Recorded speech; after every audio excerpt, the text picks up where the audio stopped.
Assalamualaikum warahmatullahi wabarakatuh. Perkenalkan, kami dari kelompok 3 kelas A2. Saya Kesia Teresa Doris Guru PTD. Saya Nuhaina. Saya Nasara Risma. Halo, perkenalkan nama saya Nuhaina dari kelas A2 dengan NIM 231011322021. Halo, perkenalkan nama saya Nasara Risma dari kelas A2 dengan NIM 231011322012. Halo, perkenalkan nama saya Kesia Teresa Doris Guru PTD. Saya dari kelas A2 dengan NIM 23101133200006. Di video kali ini kami akan menjelaskan pengertian UMKM, ciri-ciri UMKM, kriteria UMKM, jenis UMKM, dan contoh UMKM. Yang pertama yaitu pengertian UMKM. UMKM adalah salah satu bagian penting dalam perekonomian Indonesia. Apa sih UMKM itu? UMKM adalah singkatan dari usaha mikro kecil dan menengah. Pada dasarnya, UMKM adalah salah satu usaha atau bisnis yang dilakukan oleh individu, kelompok, badan usaha kecil, maupun rumah tangga.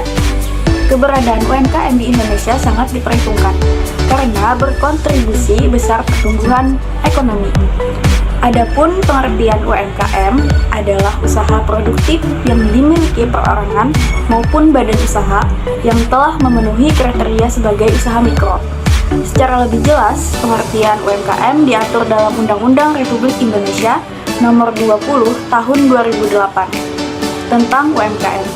Dalam undang-undang tersebut disebutkan bahwa UMKM adalah sesuai dengan jenis usahanya, yakni usaha mikro, usaha kecil, dan usaha menengah. Selanjutnya yaitu ciri-ciri UMKM. Yang pertama, jenis komoditi atau barang yang ada pada usahanya tidak tetap atau bisa berganti sewaktu-waktu. Yang kedua, tempat menjalankan usahanya bisa berpindah sewaktu-waktu. Yang ketiga, usahanya belum menerapkan administrasi. Bahkan keuangan pribadi dan keuangan usaha masih disatukan. Yang keempat, biasanya pelaku UMKM belum memiliki akses perbankan.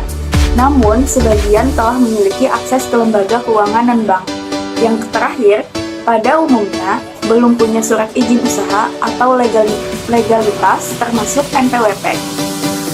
Ketiga, kriteria UMKM. Dikutip dari laman Semarang Kota Go.id, terdapat beberapa kriteria tertentu supaya sebuah usaha dapat dikatakan sebagai UMKM. Hal ini penting digunakan untuk pengurusan surat izin usaha kedepannya, sekaligus menentukan besaran pajak yang akan dibebankan kepada pemilik UMKM. Pertama, usaha mikro. Usaha mikro dalam UMKM adalah usaha ekonomi produktif yang dimiliki perorangan maupun badan usaha sesuai dengan kriteria usaha mikro. Sebuah usaha bisa dikatakan sebagai usaha mikro UMKM adalah bila memiliki keuntungan dari usahanya sebesar 300 juta rupiah dan memiliki aset atau kekayaan bersih minimal sebanyak 50 juta rupiah atau di luar aset tanah dan bangunan. Kedua, usaha kecil.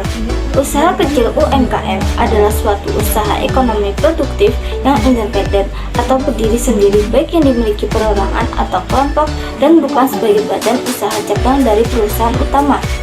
Usaha yang masuk kriteria usaha kecil adalah usaha yang memiliki kekayaan bersih 50 juta rupiah hingga 500 juta rupiah. Lalu penjualan per tahun berkisaran dari angka 300 juta rupiah sampai dengan 2,5 miliar rupiah. Pengelolaan keuangan usaha kecil juga sudah lebih profesional ketimbang usaha mikro. Ketiga, usaha menengah. Usaha menengah adalah usaha dalam ekonomi produktif dan bukan merupakan cabang atau anak usaha dari perusahaan besar, serta menjadi bagian secara langsung maupun tak langsung terhadap usaha kecil atau usaha besar dengan total kekayaan bersihnya sesuai yang sudah diatur dengan peraturan perundang-undangan. Kriteria kekayaan bersih dari usaha menengah sudah di atas 500 juta rupiah hingga 10 miliar rupiah atau tidak termasuk bangunan dan tanah tempat usaha. Kemudian hasil penjualan per tahunnya mencapai 2,5 miliar rupiah sampai 50 miliar rupiah. Selain pengelolaan keuangan yang sudah terpisah, usaha menengah juga sudah memiliki legalitas. Jenis-jenis UMKM. Yang pertama adalah UMKM di bidang fashion. Dunia fashion menjadi salah satu jenis UMKM yang banyak sekali diminati oleh masyarakat. Selain karena fashion merupakan kebutuhan pokok manusia, bisnis bidang fashion juga dapat dibedakan secara fungsinya. UMKM yang kedua yaitu di bidang kuliner. Bisa dibilang, bisnis di bidang kulineran bisa bertahan lama bahkan di tengah krisis. UMKM di bidang kuliner juga mendominasi di pasar Indonesia karena makanan adalah kebutuhan dasar manusia. UMKM yang ketiga yaitu di produk kecantikan. Jenis UMKM selanjutnya yang sedang populer di Indonesia ialah produk kecantikan. UMKM jenis ini dapat mendatangkan banyak keuntungan melihat perilaku konsumen perempuan yang membutuhkan make up dan perlengkapan kecantikan. UMKM yang keempat yaitu UMKM digital. Meleknya masyarakat akan dunia serba digital juga menggerakkan hati mereka untuk membangun bisnis di bidang digital. Hal ini juga dikarenakan kebutuhan masyarakat tentang kebutuhan digital semakin meningkat. Sedikit berbeda dengan UMKM jenis lainnya, UMKM digital jarang memiliki toko offline dalam menjalankan bisnisnya. Kebanyakan bisnis jenis ini dilakukan secara online. UMKM yang kelima yaitu agribisnis.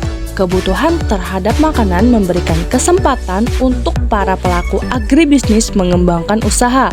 Misalnya dengan menanam sayur, buah, padi untuk dijadikan beras dan bahan-bahan dasar lainnya.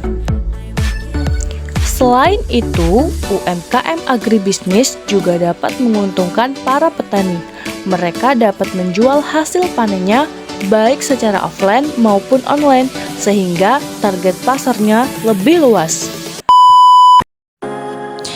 Dalam tugas pembuatan video kali ini, kami akan mengambil pembahasan mengenai jenis UMKM di bidang kuliner, yaitu usaha nasi kuning. Salah satu kuliner yang sering dijumpai di Indonesia, terutama saat pagi untuk menemani sarapan ialah nasi kuning. Siapa sih yang tidak kenal dengan nasi kuning? Nasi kuning adalah makanan khas Indonesia.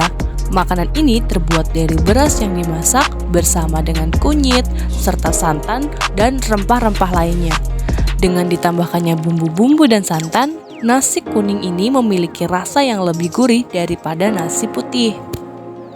Usaha nasi kuning biasanya akan mudah kita temui di perumahan maupun kantin perkantoran atau di sekitar pasar.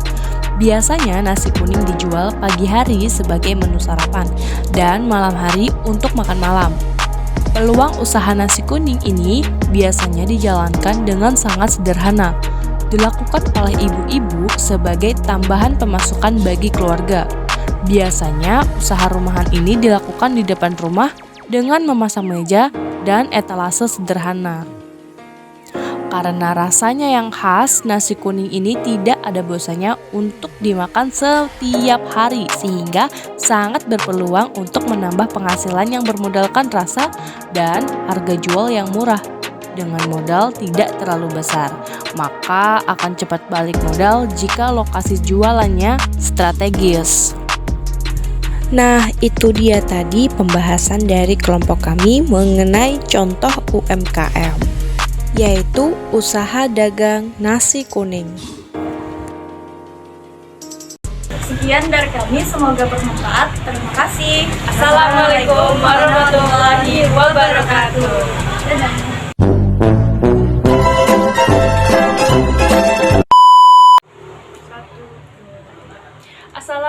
Satu aja atau dua? Apa semuanya? Gimana, bingung apa? Satu aja atau dua? Apa semuanya?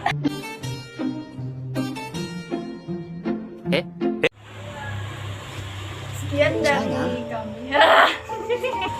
Sekian dari kami.